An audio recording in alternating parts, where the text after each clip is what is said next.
एक बड़ा सा गांव। गांव के बीचों बीच स्थित कुश्ती के अखाड़ों के चारों तरफ लोगों की भारी भीड़ जमा थी। सभी लोग जोर जोर से तालियां बजा रहे थे। अखाड़े के बीच में गांव का सबसे अमीर आदमी पहलवान भीम सिंह अपने भारी भरकम शरीर को हिलाते हुए, मूंछों पर ताव देते हुए बड़े घमंड के साथ खड़ा है। उसके चेहरे पर अहंकार साफ दिखाई दे रहा है। उसके पैरों के पास सीधा साधा पहलवान हारकर मिट्टी में लेट रहा है। भीम सिंह अपने दोनों हाथ ऊपर उठाकर जोर से चिल्लाता है, इस अखाड़े में मुझे हराने वाला मर्द अभी तक पैदा नहीं हुआ है। मेरा एक ही वार में हाथी भी बिना पते गायब हो जाए। मुझसे उलझोगे तो मिट्टी में मिल जाओगे, समझ गए ना? सावधान। गांव के सभी लोग डर के मारे मजबूरी में तालियां बजाने लगे। भीम सिंह घमंड से मुस्कुराते हुए पास ही में स्थित अपने आलीशान कमरे में जाता है।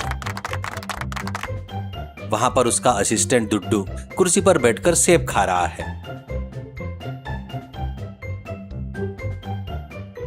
भीम सिंह अंदर आते ही दुड्डू बिना उठे वैसे ही बैठे मुस्कुराता है। अरे दुड्डू, देखा मेरा पावर? आज भी मैं कैसे जीता। मेरा एक ही वार में कैसे जीत हो गया, वो देखा ना तूने? हाँ बॉस, वह भला गिरता नहीं तो और क्या करता। मुकाबले से पहले ही आपने उसे 50,000 रुपए देकर कह दिया था कि पहले राउंड में ही मिट्टी पर गिर जाना, नहीं तो गांव के बाहर खदेड़ दूंगा। उस पैसों की पोतली की वजह से वह बेचारा खड़ा भी नहीं हो पा रहा था ना।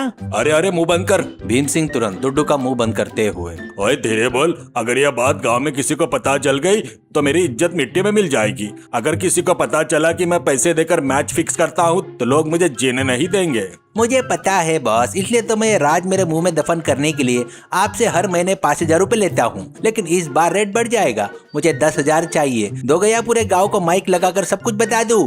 तो मेरा असिस्टेंट नहीं रहे, मेरी बोटी बोटी नोचने वाला बेताल है। ये ले पैसा पकड़, लेकिन अपना मुंह बंद रखना।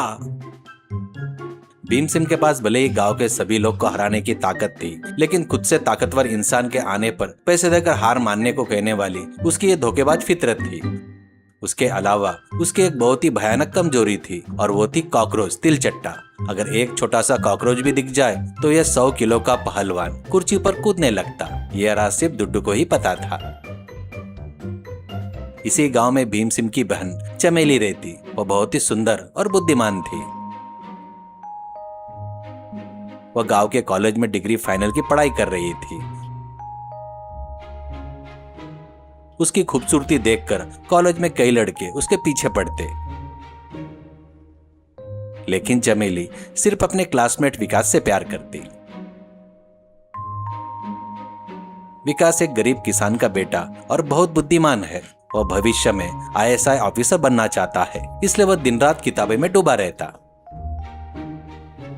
एक दिन विकास और चमेली कॉलेज के परिसर में बात कर रहे थे। चमेली, मैं इस बार पक्का सिविल्स क्लियर कर दूंगा। कलेक्टर बनने के बाद मैं तुम्हारे भैया भीम सिंह के पास आकर बड़े गर्व से तुम्हारा हाथ मांगूंगा।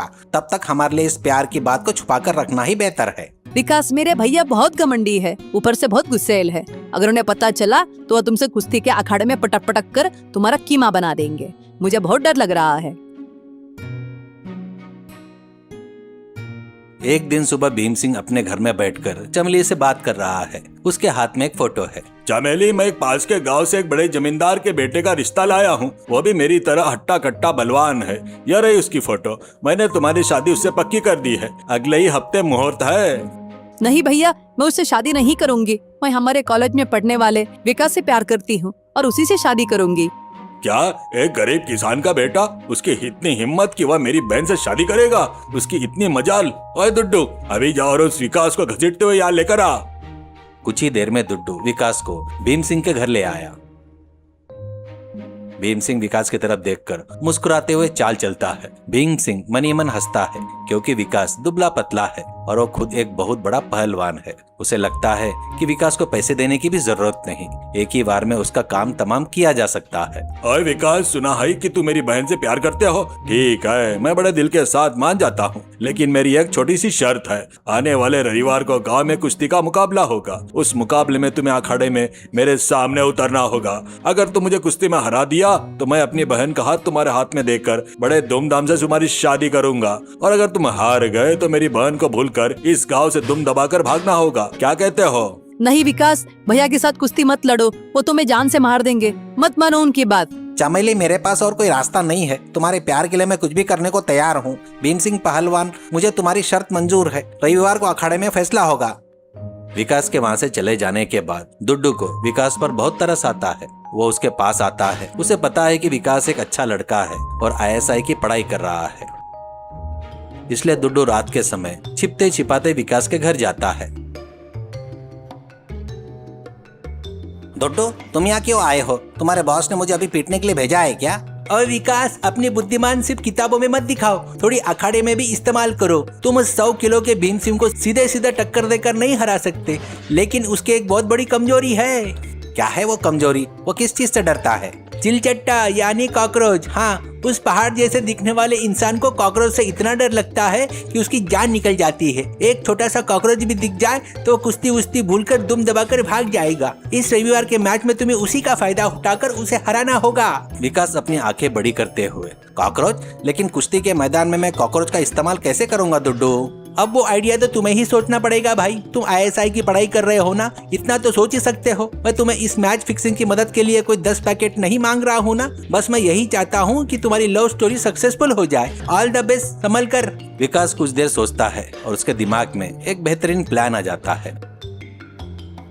रविवार का दिन आता है। गांव का अखाड़ा लोग की भारी भीड़ से खचाखच भरा हुआ है। भीम सिंह अपनी छाती ठोकते हुए खड़ा है। वहीं विकास भी बड़े हौसले के साथ खड़ा है, क्योंकि उसकी जेब में मौजूदा डिब्बे में 5 बड़े जिंदा कॉकरोच बंद है। रेफरी के सीटी बजाते ही कुश्ती शुरू होती है। भीम सिंह विकास को पकड़ने के लिए आगे बढ़ता है। ओए चूजे, मेरे हाथ से मरने के लिए तैयार हो जा, आज मैं तेरा कचूबर निकाल दूंगा। विकास धीरे से पीछे हटता है और भीम सिंह को अपने करीब आने का मौका देता है ताकि उसे कसकर पकड़ सके। भीम सिंह जैसे ही विकास को पकड़कर हवा में उठाता है, उसी पल विकास चालाकी से अपनी जेब से डिब्बे का ढक्कन खोलता है और सारे कॉकरोच निकालकर भीम सिंह की पीठ उसके लंगोट के अंदर छोड़ देता है। वे कॉकरोच भीम सिंह के शरीर पर रेंगने लगते हैं। उनका स्पर्श महसूस होते ही भीम सिंह की आंखें डर के मारे फटी की फटी रह जाती है। अरे बाप रे कॉकरोच, चिलचट्टा, मेरे शरीर पर कॉकरोच रेंग रहे हैं। अरे मुझे बचाओ, मुझे बचाओ। क्या हुआ पहलवान जी? कुश्ती छोड़कर एक ऐसा डांस कर रहे हो? आइए, मुझे पकड़िए। भीम सिंह कुश्ती भूलकर अपनी पीठ पर रेंग रहे कॉकरोच को हटाने के लिए अखाड़े में गोल गोल घूमते हुए पागलों की तरह कूदने लगता है। गांव के सभी लोग उसका यह अजीबोगरीब डांस देखकर जोर जोर से हंसने लगते हैं। भीम सिंह डर के मारे रोते हुए, अरे दुड्डू जल्दी आ रे, मेरी पीठ पर जो है उसे हटा रे, मेरी जान निकल रही है। दुड्डू पास ही खड़ा होकर हंसते हुए, अरे बॉस, मैं तो सिर्फ आपका असिस्टेंट हूँ, कॉकरोच पकड़ने वाला नहीं। आप कुश्ती पर ध्यान दीजिए। विकास सही मौका देखकर डर से कांप रहे भीम सिंह के दोनों पैर पकड़ता है और जोर से खींच देता है। भीम सिंह कॉकरोच के डर से खोया होने के कारण अपना संतुलन खो बैठता है और धड़ाम से पीठ के बल मिट्टी में गिर जाता है। विकास तुरंत उसकी छाती पर बैठ जाता है और भीम सिंह को ऐसे दबोच लेता है कि वो हल भी नहीं पाता। पूरा अखाड़ा तालियां और चीखों की आवाज से गूंजता है। इस हार के बाद भीम सिंह की अकल ठिकाने आ जाती है। वो अपनी बहन चमेली की शादी विकास से करा देता है। सीख, इस कहानी से हमें यह सीख मिलती है कि शारीरिक बल की तुलना में बुद्धि का बल, समय सूझ और ईमानदारी हमेशा बड़े से बड़ी जीत दिलाती है।